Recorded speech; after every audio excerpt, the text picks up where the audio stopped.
Salut la compagnie, alors on est en train de démarrer les arrachages de pommes de terre pour moi. Voilà, donc on a déjà fait une partie pour la Cuma, mais là on attaque ma première parcelle. J'en ai 15 hectares à faire à peu près. Normalement on a deux petites journées pour y aller. Alors là on voit que les pommes de terre sont bien mûres, il n'y a pas de problème hein, au niveau de la maturité, on est bon. Et on va regarder un petit peu comment ça marche au niveau de la machine. Donc voilà, les tapis les montent. On voit qu'il y a déjà une partie de la terre qui s'en va ici. Hein. L'humidité est juste parfaite pour l'arrachage. Donc voilà, ça c'est des trous qu'on va retrouver qui ont été creusés pendant la guerre, soit des tranchées.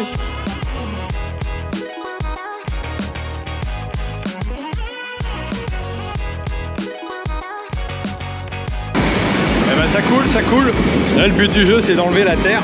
Et là voilà, ça avance quand même, donc le but du jeu ça va être d'égaliser ici à peu près en ligne droite pour que la ventilation soit bien prise. Voilà en fonctionnement ce que ça donne. À l'avant donc on a le broyeur. Étant donné qu'ici les fans n'ont pas été broyées, elles étaient déjà quasiment mortes. Voilà au moment de l'arrêt de la pousse quoi. Hop, on a les deux roues qui passent entre deux. Et là on voit bien les disques qui entraînent. Et l'idéal c'est d'arriver à monter un peu de terre avec. Parce que la pomme de terre est quelque chose de très fragile. Et donc qui peut prendre des coups. Donc voilà, les tapis les montent. On voit qu'il y a déjà une partie de la terre qui s'en va ici. Hein. Et là en dessous au niveau du rouleau effaneur, alors on voit il y a encore des petites qui tombent. On va essayer de regarder ça juste après. Et le reste des petites mottes, quelques fans, tombent avec le rouleau. Voilà, à tétine, le tapis à tétine, comme on dit. Voilà, et on voit là, on est vraiment dans des conditions idéales. Pas trop sec, pas trop humide, un tout petit peu d'humidité dans le fond. On arrive à avancer à une bonne vitesse. On n'aura pas de coup sur les pommes de terre parce que quand c'est trop sec ça ne va pas bien. Et quand c'est trop humide, après l'inconvénient aussi c'est sur la route. Parce qu'ici je dois traverser la ville et là c'est un peu plus compliqué. Le tapis est un peu arraché, donc c'est là où il y en a quelques-unes qui tombent. Il y a Jean-François qui est en train de réparer ça avec des colsons en attendant. Hein.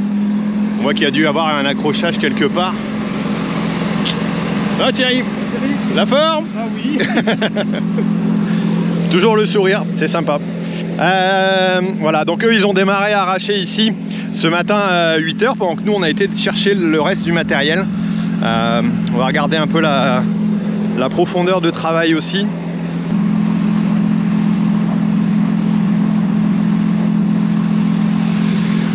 Bon là je suis en train de vérifier aussi au niveau profondeur de travail. Alors on voit l'humidité est juste parfaite pour l'arrachage. Un petit peu humide mais pas trop. Là je voyais, ouais, on voit un tout petit bout de coupé. Donc peut-être qu'on devra redescendre un peu. Quand on voit des... Non bah là elle était trop petite. Et voilà, quand on voit un peu de pommes de terre coupées, ça veut dire qu'il faut redescendre la machine. Donc on va vérifier un peu les réglages. Ils ont déjà fait pas mal. Vérifier ici, bah voilà ouais. Avec les tapis. Essayer de réparer ça pour en perdre vraiment le minimum quoi. Alors l'an dernier je vous avais montré la machine qui était tombée dans une sape ou comment on était sorti. Une sape c'est tout simplement un trou de la guerre, voilà. En voilà un ici qui est en train de se former, il s'est formé lors de la plantation. Donc on voit il y a des roues de tracteurs qui sont passées dedans, là on voit pas encore comment c'est dégagé. Du coup on a dû tourner autour au niveau de la plantation et pour le passage de pulvé parce que je passais juste à côté. Et donc voilà, ça c'est des trous qu'on va retrouver qui ont été creusés pendant la guerre, soit des tranchées ou des endroits où il y avait tout simplement un passage voilà, souterrain complètement. Et donc ces choses-là, on les retrouve ici, en particulier les années où il fait sec ou très humide. Et comme cette année, c'était relativement sec. Donc voilà, ça se réouvre un petit peu. Bon, je crois que faut que je me dépêche, la trémie va être pleine. Première trémie à l'arrachage.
Alors il me reste plus beaucoup de batterie, mais je vais vous montrer un petit peu dans la butte comment ça se passe. Voilà, pour ceux qui connaissent pas bien la pomme de terre. Donc voilà, elles sont ici à l'intérieur. Donc il y a d'abord un plan qui a été mis ici dans le sol.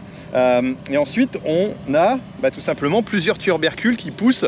Voilà, c'est un système où soit on peut aller en graines, mais c'est très rare qu'on utilise des graines. Il y a des fruits sur la pomme de terre. Tiens, d'ailleurs on en voit ici par exemple. Voilà.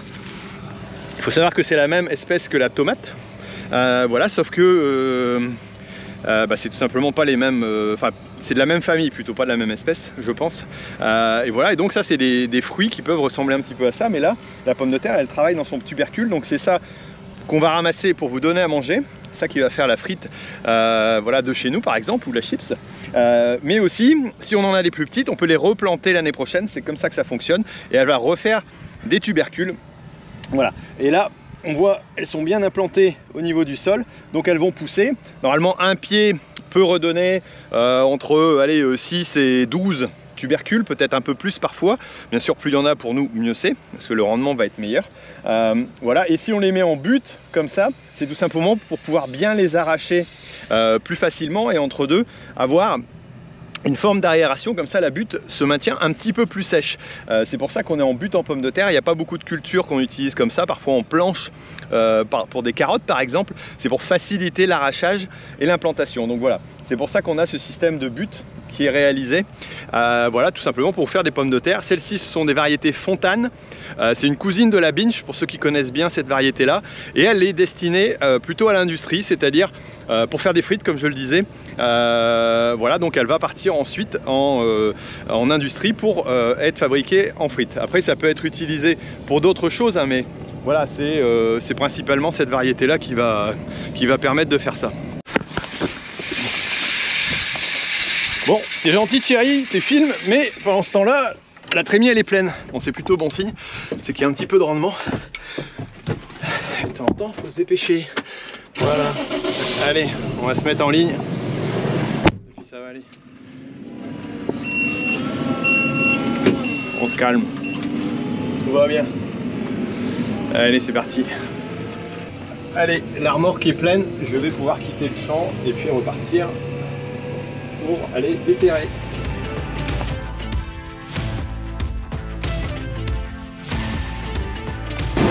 Bon, alors ici, dans le bâtiment, ça se présente pas mal, hein. On est à la 1, 2, 3, 4, 5e benne balai dans le bâtiment. Donc là, on est en train de replir le fond. Ça s'annonce plutôt bien. À l'arrachage, ils m'ont indiqué qu'ils avaient chopé un éclat d'obus encore dans un multicep, donc ils vont l'enlever. Et moi, je vais en profiter pour prendre un quart d'heure pour aller vider la benne à terre parce qu'elle est pas mal remplie avec le petit Someca que j'ai ramené ce matin. Voilà, j'espère que ça va bien baller parce qu'elle est pas mal remplie. Bon, et là on va faire une pause tout simplement pour que les gars puissent au déterrage manger. Voilà, moi je sais pas quand est-ce que je vais manger, on verra bien après. Mais voilà, en tout cas ça avance plutôt pas mal et dans le champ ça se passe plutôt bien aussi. Et pour l'instant il pleut pas, on a de la chance, hein.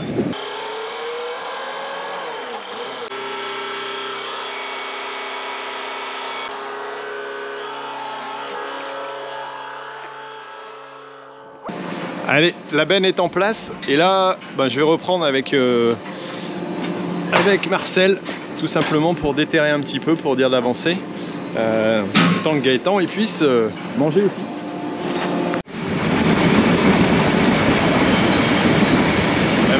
Ça coule. Là le but du jeu c'est d'enlever la terre. Voilà. Alors là en plus on est dans une fourrière, plutôt un passage de traitement, donc ça a été tassé. Donc forcément il y a du monde. Gaëtan tourne aussi. Voilà, on avance assez vite. C'est pas mal. Alors là il faut que j'avance aussi le déterreur, parce que si je monte trop haut au niveau du tas, ça va être embêtant.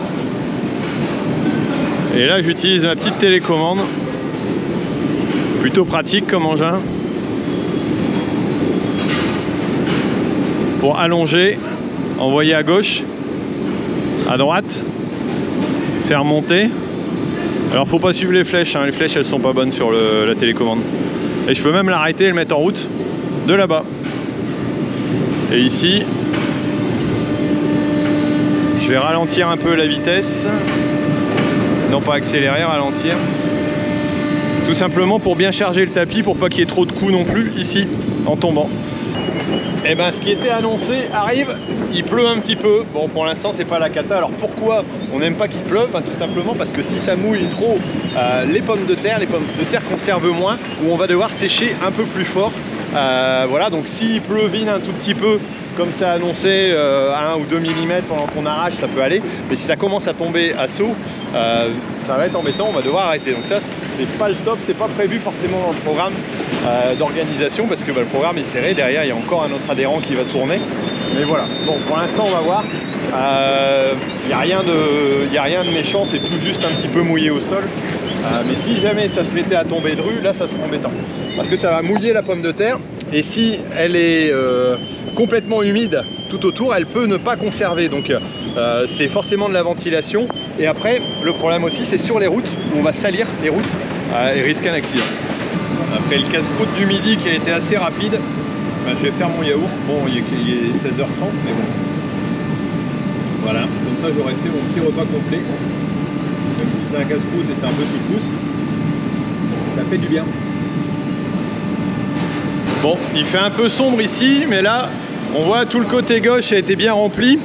Et là, j'ai mis en place l'automatisme qui permet tout simplement de décaler au fur et à mesure. Donc il y a 2 capteurs qui se trouvent là-bas en haut du tapis, qui le fait avancer au fur et à mesure. Alors on va le voir un petit peu entre deux.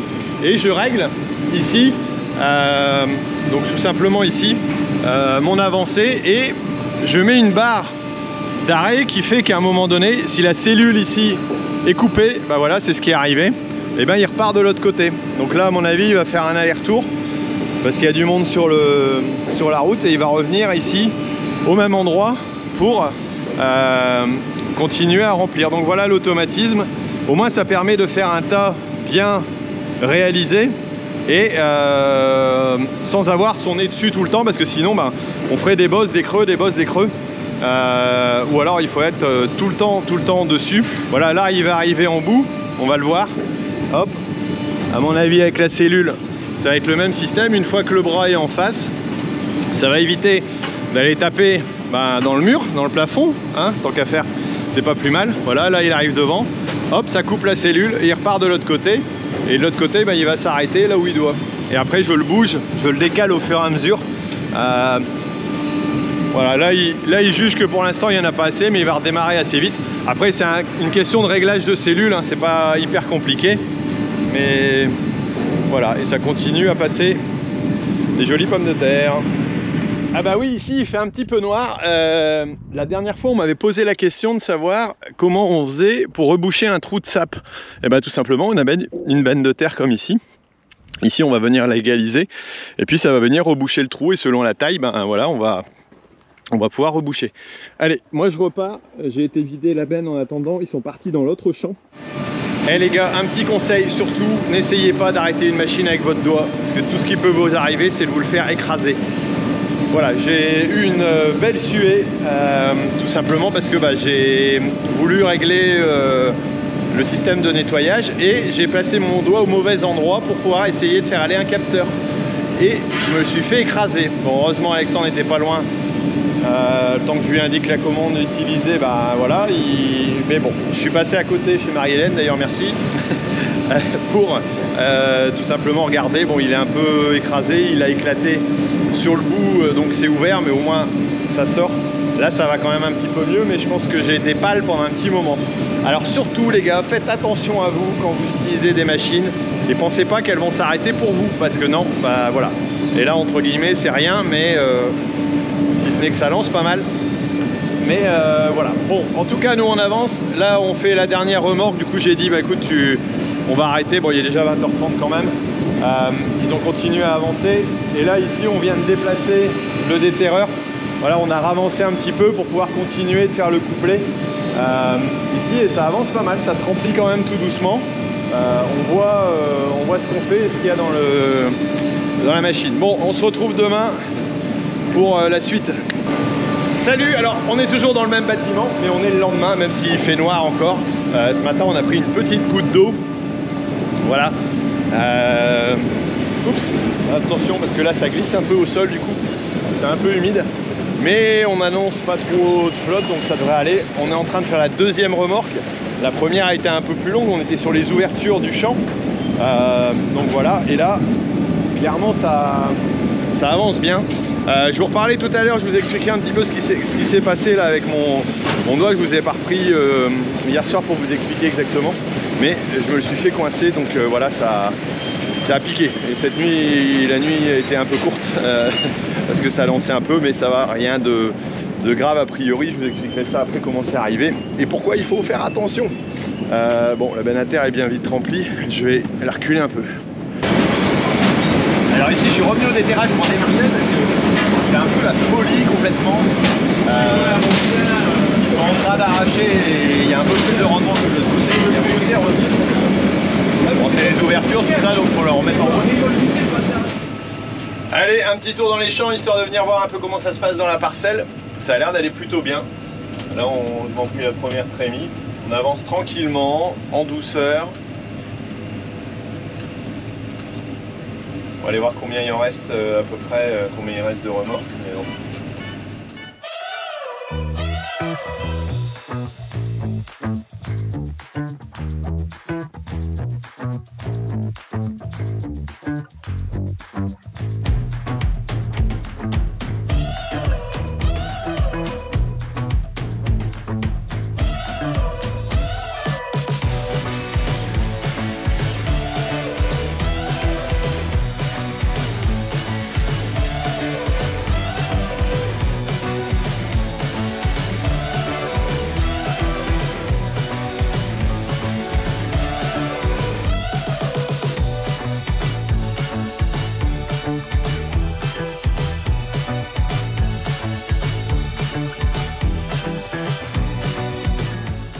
Eh ben, remorque pleine, on va aller vider ça et aller voir comment ça se passe au bâtiment.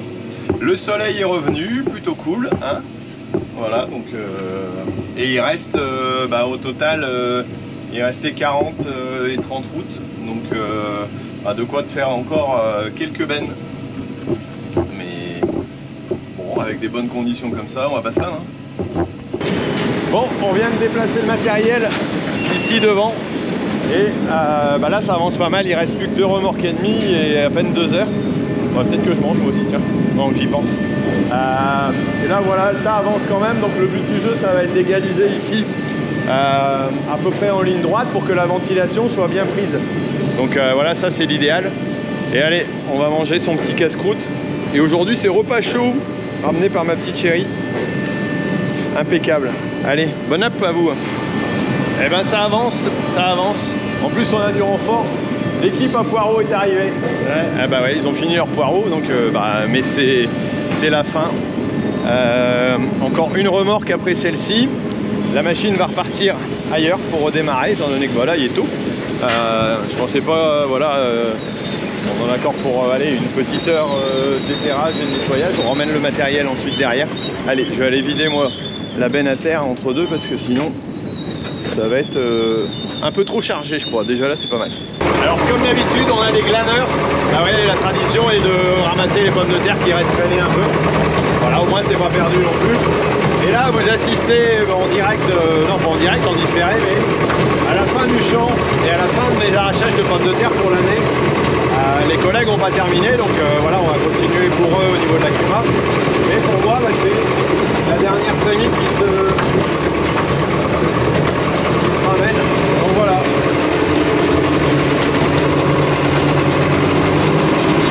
Bon, ici ça se termine. On va passer au repliage du matériel. Allez, on va mettre ça en accéléré.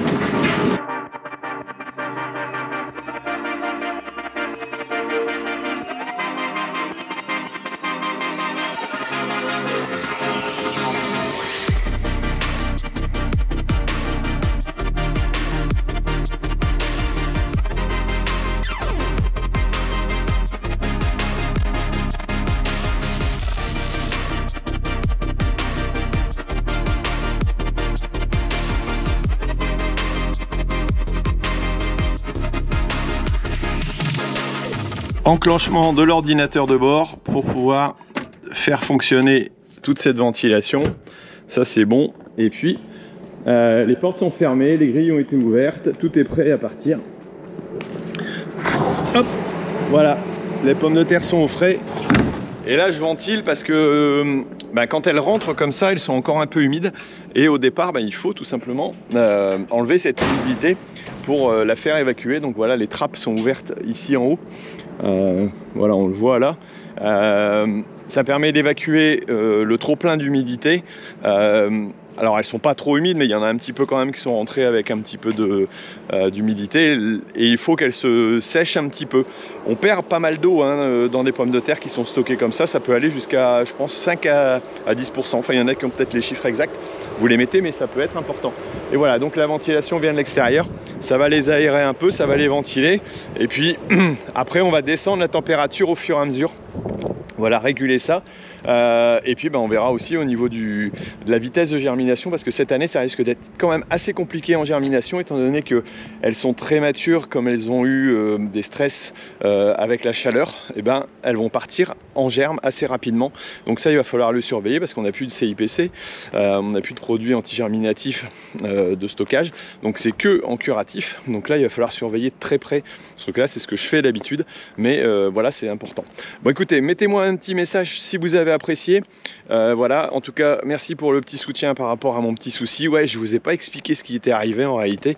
Et tout simplement je l'ai placé au niveau du nettoyeur. J'ai voulu faire aller un taquet pour vérifier son fonctionnement, et puis la pièce est descendue et donc il s'est retrouvé écrasé entre deux pièces métalliques. Donc j'étais complètement coincé et normalement il devait balayer pour pouvoir ressortir un peu plus loin. Sauf que là Alexandre était juste derrière, donc je lui ai dit écoute, monte la manette, ce bouton là. Il a fallu quand même, j'allais dire, le temps de réagir et puis de faire attention de ne pas être dans le mauvais sens. Et puis le doigt a été dégagé, donc il était tout blanc, il a éclaté un petit peu au bout, enfin tout au moins il s'est ouvert. L'ongle il risque d'y rester, mais en tout cas bon voilà. Rien de très grave, mais faites attention à vous aussi. Bien sûr j'avais des gants comme d'habitude, ça m'a pas aidé forcément là pour le coup, mais en tout cas, je fais en général attention. Et là, ça m'est arrivé, parce que ça peut arriver. Faites toujours gaffe aussi. Au niveau de votre sécurité, c'est important. J'allais dire, une fois que vous avez perdu un doigt ou un pied, vous êtes bien monté, vous avez gagné peut-être 3 minutes. Mais voilà, je pense que ça, c'est important. Il faut toujours le rappeler. On n'est pas parfait, mais il faut essayer quand même. Allez, mettez-moi un petit message. En tout cas, merci d'avoir suivi cette vidéo jusqu'au bout. Bravo. Et puis, si vous n'êtes pas encore abonné, faites partie des plus de 100 000 maintenant qui sont abonnés. D'ailleurs, on va en reparler dans quelques temps. Allez, moi, je vous laisse. Ciao. Et puis, bon, a priori, le temps, il se tient. Allez, bye.